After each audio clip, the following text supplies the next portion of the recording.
Hi, so here's a really short review of the Asus Zenfone 2.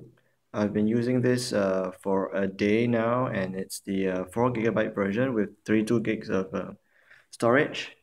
Okay, so some basic information. It's on Google Android 5.0, and it's a 5.5-inch Full HD display with capacitive buttons, as you can see at the bottom here. Okay, so some good points of this phone that I've realized so far. The keyboard is pretty good. I like the trace input because I've been using swipe previously on my phones. And it also has built-in Chinese, so I don't need to download any dictionaries. So just a little demonstration of the keyboard. As you can see, I can type hi, testing the Asus Zenfone 2, and it got everything there, so it's pretty good. Predictive input is quite accurate, and performance is also pretty good. No lag so far. I haven't been playing any games on this since I'm not really a gamer, but just swiping through everything, everything is pretty much what a flagship phone in 2015 should perform like. I've also run a few benchmarks here: PCMark, Antutu, 3D Mark, Velamo, Geekbench, and they all compare pretty good with the current flagships like the HTC One or the OnePlus One, all quite comparable. So that's good.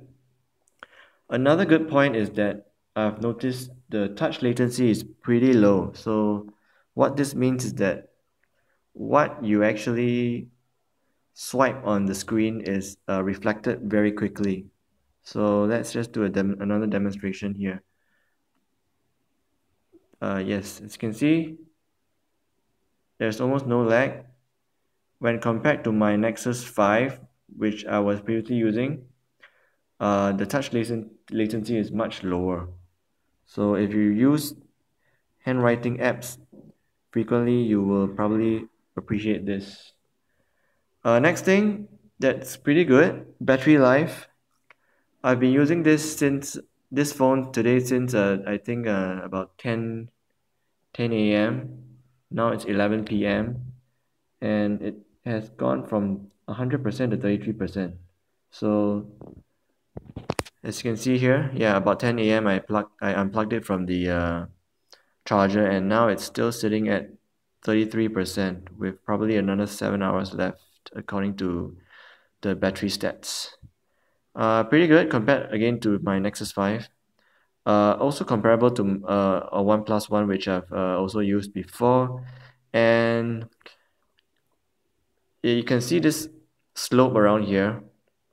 This is one negative point that I will touch on later. But without this, it probably would have lasted even longer. Okay, now on to the bad points, which I've discovered over one day of using this phone. First of all, the capacitive touch, the buttons here are not backlit. So in the dark, it's quite difficult to find the buttons to press, especially since the positioning of the buttons are different from my Nexus 5. So I'm not quite used to this point. Secondly, there's quite a bit of bloatware on this phone. All the Asus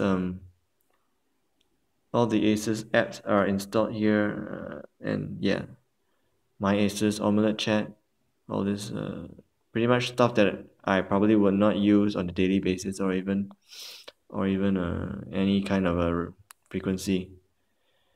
Yeah, so these are not apps that I would use, and I don't appreciate them being pre-installed on a new phone. And secondly, or rather on the third point, the build quality, despite it having a very brushed aluminum look, on the back cover. It feels pretty plasticky to me. And personally, I don't really like phones that are, phablets, 5.5 inch and above. I personally like my Nexus 5's 5-inch size, but that's just me. As for a 5.5-inch phone, this is, I mean, quite, not very big. I wouldn't say it's small. It's pretty comparable to the OnePlus One actually, which I've also used before. In fact, yes, OnePlus One is probably slightly smaller, slightly slimmer, but all in all, pretty comparable. Another thing about the back cover being plasticky is that it's quite slippery. So even though it's a very, you can have a pretty ergonomic grip on it, it's not a very secure grip. So I found myself almost dropping this phone several times, which is not a good thing. So you might want to consider getting a case for this that is more grippy if you do get this phone, but it will also contribute to the of course the size and the thickness of the phone. Yeah. So another thing, this phone has uh gestures for when the phone is the phone screen is turned off. So I'll just show it here. Double tap and it will turn on. But what I've found is that when my this phone is in my pocket, my jeans pocket, it actually turned itself on several times during the day, which I think is what contributed to the battery drain that we see over here. So in this period of time, I was not even using my phone very much, but every time I took it out of my pocket, it was on. So once I flipped the phone such that the screen was facing outside, I realized that it did not happen anymore. So I'm guessing that somehow in my pocket while the screen was facing my body, um, it somehow turned itself off, thinking that I double tapped it, but when I did not, in fact, do that. Okay. Secondly, for the double tap function, you cannot just double tap it on, but you can double tap it off. So now it's off. But this only works, I realize, when you have a screen that still has some empty space left. So for example, my home screen here is totally filled up. I will not be able to double tap anywhere to turn this screen off. If I try to double tap, for example, here, nothing happens. If I try to double tap on an icon, obviously the app will activate. So I will only be able to do that on some empty space here. So that's one thing that I noticed for this phone. That about wraps it up. I did not cover much because I only used this for one day. Some notable points that I did not cover obviously is the camera, which unfortunately I didn't get to use today. But so you'll have to rely on another review for that. But I think there are several reviews already online that you can get information on the camera.